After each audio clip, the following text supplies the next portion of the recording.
And we don't have the money, we know, but we have the market. And we have the regulation that will support business to come in and play. That's why the government is going through all these ease of doing business issues. Part of doing ease of doing business also means that your processes in the public sector needs to be transparent. But the other side of it, when you talk investments, they would also be looking to see these regulations you say you have. Are they rock solid? Friendly. Are they, yeah, besides being business friendly, are they rock solid? You just nailed the other issue now, because I told you that the right for that ministry to grant concession is covered under your regulation, which is your Infrastructure Concession Commission Act, which says that if you want to, I think Section 1 very clearly says that you have to do a bid and advertise it. Now, if you were looking into Nigeria and said, look, I would like to take over the refinery, but they didn't pass it through, so what kind of process is that? However, there's a Section 5 in that which says to you that there can be only one bidder. In the case that there's only one bidder, they need not advertise. In the case there's only one bidder. Now, you take a look at that. It says if there's only one bidder. How can there be one bidder if no other person knew there was a bid?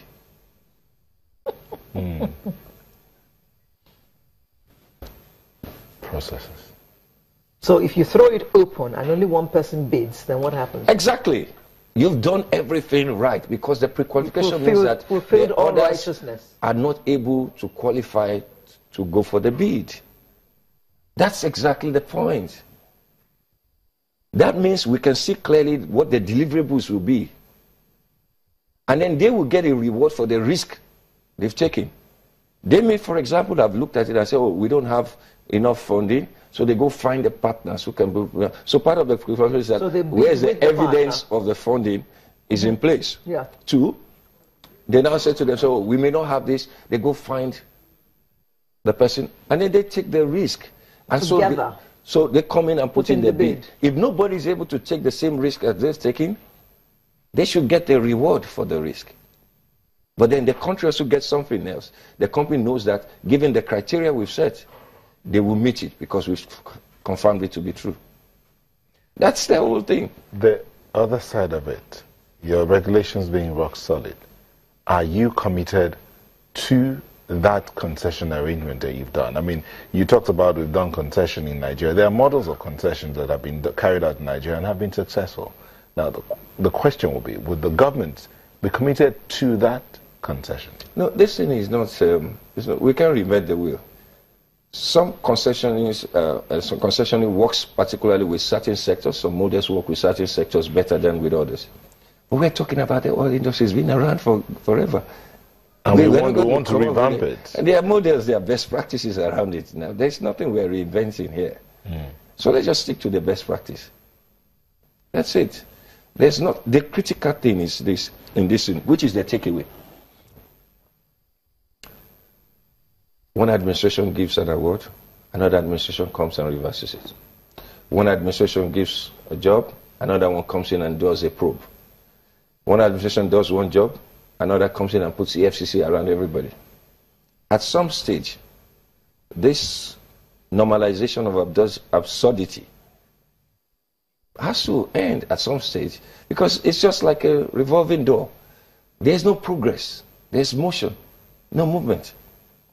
And so the thing we would like to see, which I believe is also what government is seeking to achieve, is that let us look at the tripod upon this thing: regulation, ease of doing business, transparency, and accountability. That way you don't have to start fighting corruption, because you've already addressed that at the on stage. At the beginning. And so it makes everything work. It makes you want to take risk. See, the critical thing about an investment climate is not the absence of risk, it's your ability to quantify that risk, mitigate it, and leverage upon it for you to get a just reward.